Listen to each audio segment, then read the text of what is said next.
بسم اللہ الرحمن الرحیم۔ رب اشرح لی صدری ویسر لی امری واحلل عقدۃ من لسانی یفقہوا قولی۔ رب زدنی علما رب زدنی علما رب زدنی علما۔ تو جی آج کا ہمارا سبق ہے سورۃ البقرہ کی آیات نمبر 5 اور 6 اور 7۔ آج ہم ان 3 آیات کا ترجمہ اور تفسیر کریں گے۔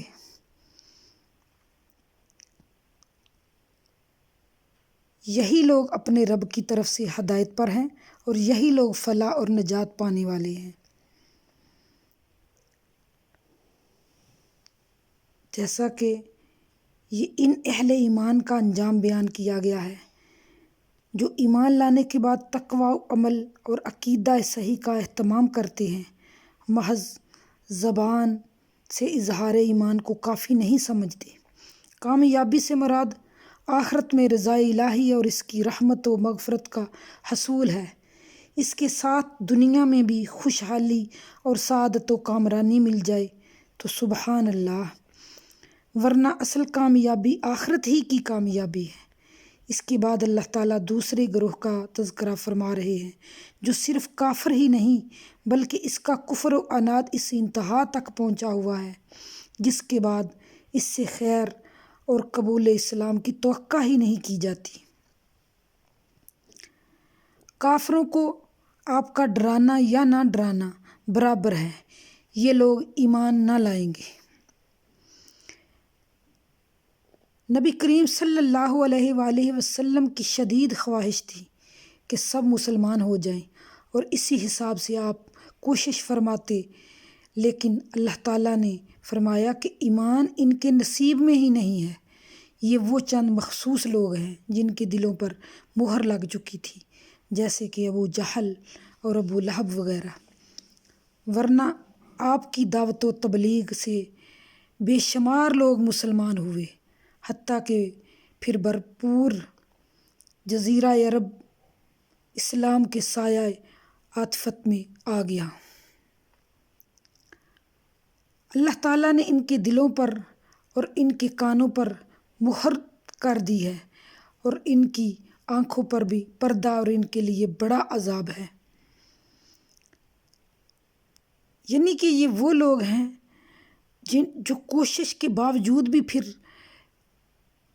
اسلام کی باتوں کو، دین کی باتوں کو سمجھ نہیں پاتے اور ان کے دل و دماغ پہ یہ چیزیں اثر نہیں کرتی، کیونکہ ان کے گناہ کی وجہ سے اللہ تعالیٰ نے ان کے دلوں پر، ان کی آنکھوں پر پردہ ڈال دی ہے، ان پہ مہر لگا دی ہے۔ اب وہ اس قابل ہی نہیں رہے کہ وہ دائرہ اسلام میں داخل ہوں اور ایمان کی دولت سے مالا مال ہوں۔ ان کے گناہوں کی وجہ سے، ان کی سرکشی کی وجہ سے اللہ تعالیٰ اس حد تک ان سے ناراض ہو گئے کہ ان کے دلوں پر یہ چیز ہی اثر نہیں کرتی، ایمان والی چیز ہی اثر نہیں کرتی۔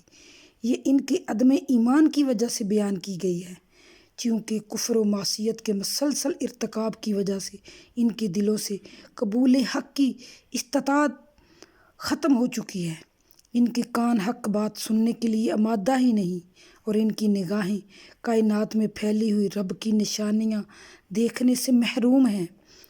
تو اب وہ ایمان کس طرح لا سکتے ہیں؟ ایمان تو انہی لوگوں کے حصے میں آتا ہے جو اللہ کی دی ہوئی صلاحیتوں کا صحیح استعمال کرتے ہیں اور اللہ سے معرفت کردہ حاصل کرتے ہیں۔ ان کے برعکس لوگ تو اس حدیث کا جس میں بیان کیا گیا ہے کہ مومن جب گناہ کر بیٹھتا ہے تو اس کے دل میں سیاہ نقطہ پڑ جاتا ہے، اگر وہ توبہ کر کے گناہ سے باز آ جاتا ہے تو اس کا دل پہلے کی طرح صاف شفاف ہو جاتا ہے، اگر وہ توبہ کی بجائے گناہ پر گناہ کرتا جاتا ہے تو وہ نقطہ سیاہ پھیل کر اس کے پورے دل پر چھا جاتا ہے۔